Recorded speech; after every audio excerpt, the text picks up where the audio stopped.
Party List. Ating nakasama ngayon si former NYC Chair Ronald Candeva. At the same time, siya po ay Chairman ng Duterte Youth Party List ng 19th Congress. Chairman, good evening. Si Admar MJ ng Police Oras ng gabi.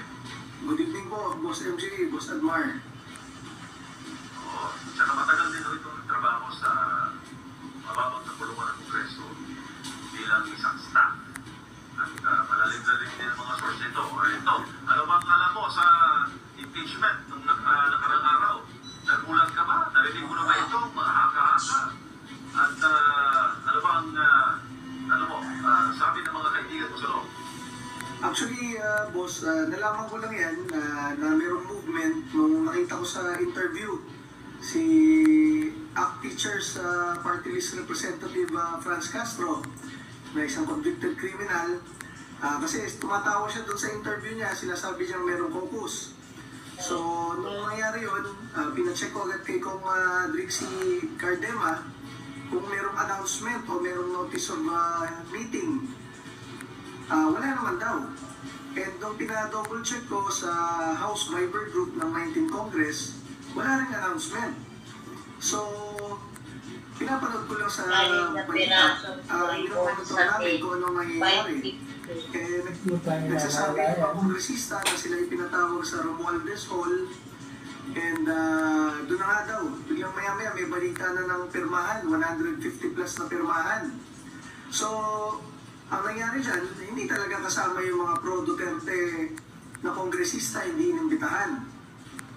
And after nga ng plenaryo, lampas 200 na yung nakapirma, 215. And biglang dineklara na na-impeach na si Vice President Sara Duterte. Talagang uminom muna ako ng losartan dahil sa galit dyan sa mga kongresista na talagang ni-railroad ang impeachment process. Tsaka marami kami nakita sa mga post, nag-rated din sa post din ang mga nakawan. Kasama yung mga ilan sa pumirma sa impeachment complaint. Ano masabi mo din, Chairman? Kung pwede lang magmura dito sa SMNA, kaya lang hindi pwede magmura. Talagang masabi ko dyan, mga balimbing na mga walang utang na loob na talagang mas inuna pa yung pondo at pera kesa sa panindigan ang Vice President Sara Duterte na talagang pinapangalanda kanila dati pa na kanilang ninang, kanilang kumare, kanilang boss, kanilang kasamahan sa gobyerno na maraming naitulong sa kanila. Kung maalala ninyo nung Quad Committee hearing, kung saan hiniring si Pangulong Duterte, isa na nga lang nagtanggol doon. Duterte yung Party List Congresswoman Cardema na lang sa buong araw na panggigisa. Kaya dito sa pangyayari kahapon, yun na nga yung inaasahan natin doon.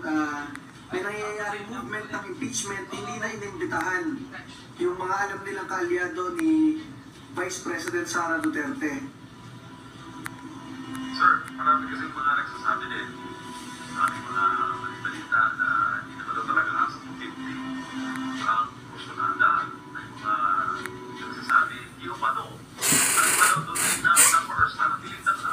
As far as you know, sa mga naririnig mo sa loob ng Patasan Complex, meron ba yung mga katotohanan? Baka, kaya lang, kung ikaw ay pumirma, you've signed ang iyong pagtatakwil sa tiwala ng taong bayan. Bakit? Ba't ko sinasabi yan? Ikaw ay isang kongresista na ibinoto ng iyong distrito para maging kinatawan, to become the representative of your district, of your city, of your province to the House of Representatives. Ibig sabihin, kung ikaw ay pumirma patungkol sa pag-impeach kay Vice President Sara Duterte, yun ang kagustuhan ng iyong distrito, ng iyong probinsya, ng iyong syudad, at ng mga Pilipino sa iyong area, which is very impossible. For example, dito sa amin sa Calamba, Laguna, kasi yun ang kaya kong pagbasihan, yung sa local, yung boto ni Vice President Sara Duterte dito sa Calamba, mas malaki pa kaysa sa boto ng Congresswoman ng Calamba dito sa aming lugar. Ibig sabihin nun, kung bumoto ng impeachment yung aming Congresswoman Cha Hernandez, hindi ko alam kung anong nare-represent niyang constituency. Kasi mas marami pa yung mga taga-Kalamba na bumoto kay Vice President Sara Duterte kaysa sa kanya. Ibig ko sabihin, ang kinatawan or ang representative, dapat nire-represent ang sentimento at kahilingan ng mga nasa distrito nila, di ba? O nasa probinsya nila. So, nagtataka ako dito sa 200 plus na kongresista, 32 million ang bumoto kay Vice President Sara Duterte, pinakamalaking boto, pinakamalaking tiwala ng sambayan ng Pilipino sa buong kasaysayan ng Pilipinas. Sila ba ay bumoto ayon sa kagustuhan ng kanilang mga sinasakupan dahil they are representing the vote of their constituents? Sa tingin ko hindi. Saan nakakita na 200 plus kayo, nagdesisyon kayo na bumoto to impeach Vice President Sara Duterte nang hindi man lang nag-i-hearing patungkol sa detalye ng kanyang kaso, di ba? Sa kahit anong kaso, siyempre pag ginasuhan ka, merong due process, merong rules-based, di ba? Katulad na sinasabi sa Kongreso, dapat laging rules-based, di ba? Ang rules dyan, dapat i-determine muna kung yung impeachment complaint ay merong sufficiency in form and in substance. Then pupunta ito sa House Committee on Justice, puro abogado na kongresista doon. At doon, ipapatawag si Vice President Sara Duterte at yung mga complainant at titingnan yung mga ebidensya. Saan kayo nakakita na nagdesisyon sila lahat kahapon na i-impeach na si Vice President Sara Duterte nang hindi pa naririnig yung kinakasuhan, di ba?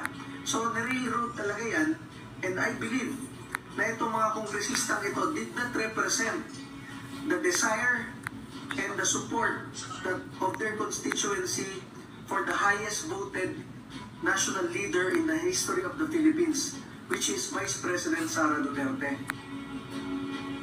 Sir, marami kasing issue na kasabay ng balitang ito.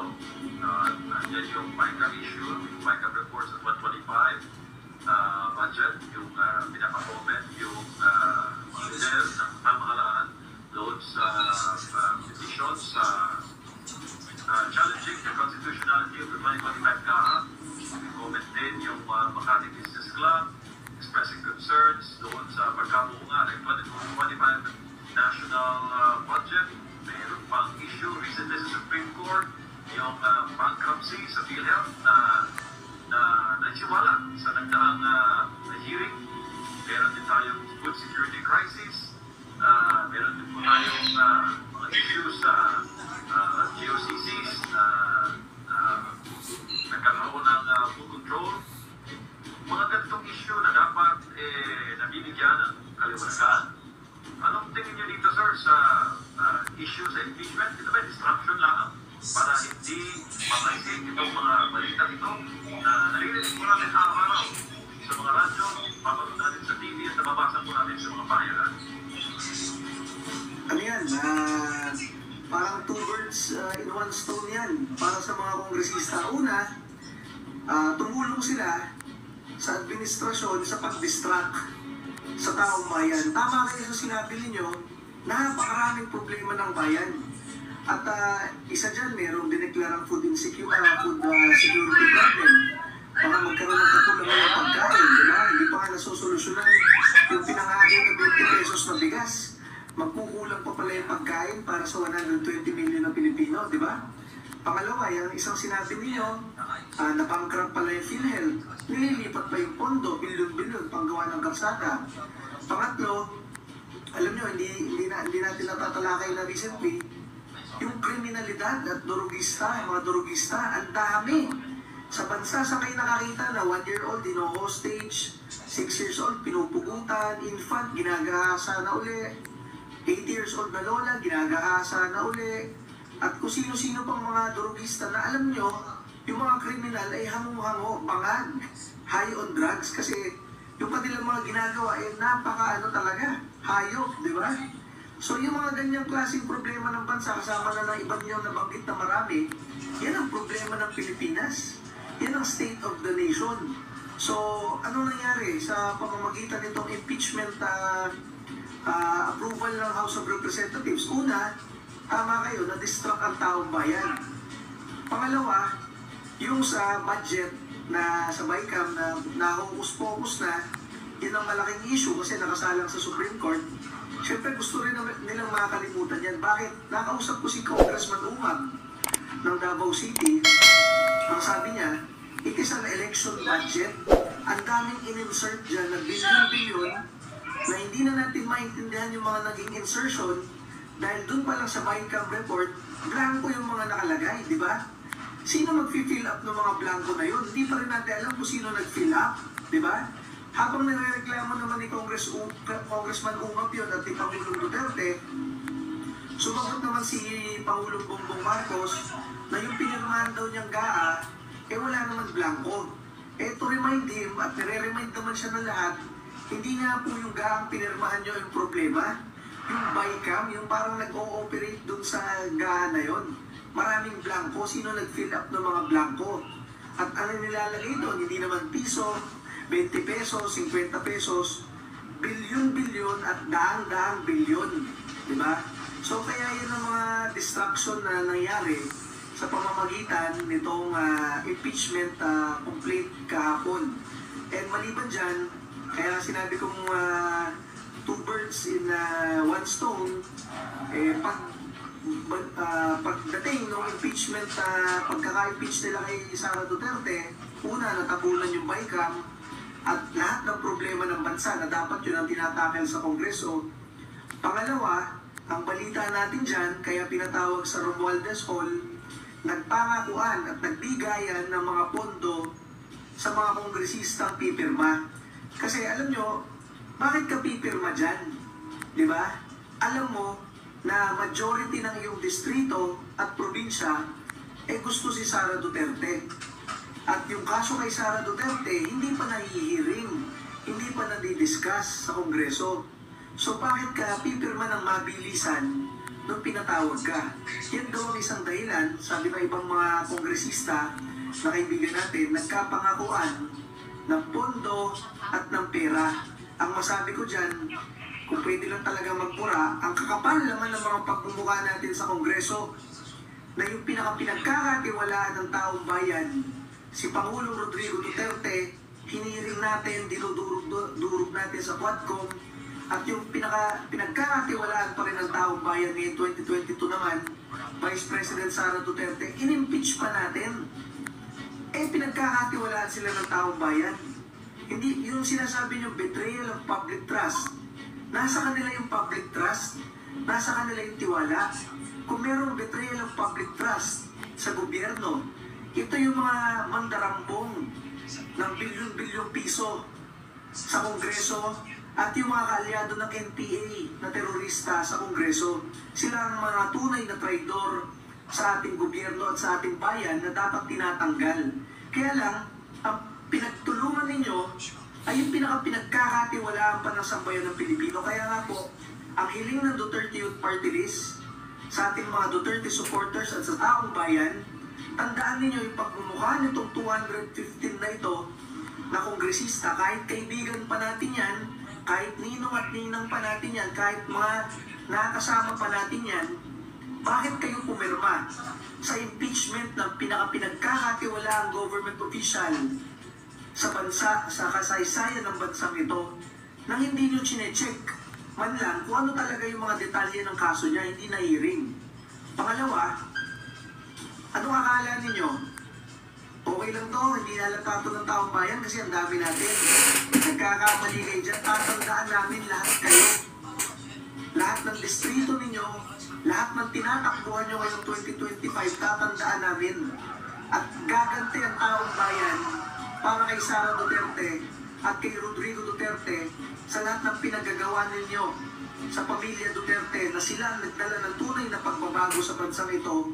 Tinarantado nyo si Pangulong Duterte at si Sara Duterte. Para saan? Para sa dagdag na pondo, para sa political survival ninyo. Wala kayong mga utang na loob sa mga tunay na pinagkatiwalaan ng taong bayan na nagpoprotekta sa taong bayan laban sa mga kriminal, durugista at NPA na terorista. Ito ang pamilya Duterte. Chairman, magandang umaga si Admar po ito. Ano naman pong masasabi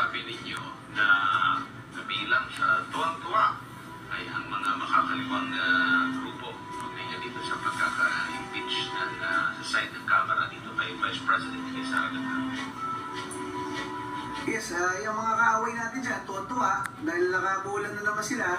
Akala naman ng Administrasyon Marcos at ni Speaker Romualdez, nagamit nila itong makabayan.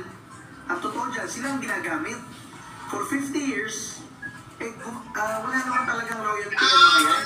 Ang loyalty nila ay nasa kanilang pagpapabaksak sa gobyerno. So ngayon, alam nilang mas malakas sa mga Duterte, nakikipagtulungan sila dito sa administrasyon ito para pabaksakin ang mga Duterte. So, yung mga kaaway natin dyan, si convicted criminal Franz Castro, na hindi naman mananalong senador. Itong si Arlene Brosas, na wala lang rin naman. Kahit ginagahas ang mga Amazona ng NPA na nagre-reklamo, di rin naman pinapanindigan yung karapatan ng kababaihan doon. At ito si Raul Manuel, na isa pang taga-recruit ng mga kabataang Pilipino papunta sa NPA. Itong tatlong ito, isama mo pa yung mga dilawan dyan na nagpapaka-aktibo, talagang ano yan mga yan, kung pwede lang talagang pagsusuntukin katulad ng pagkakasuntok ni Sara Duterte sa sheriff natin sa Davao.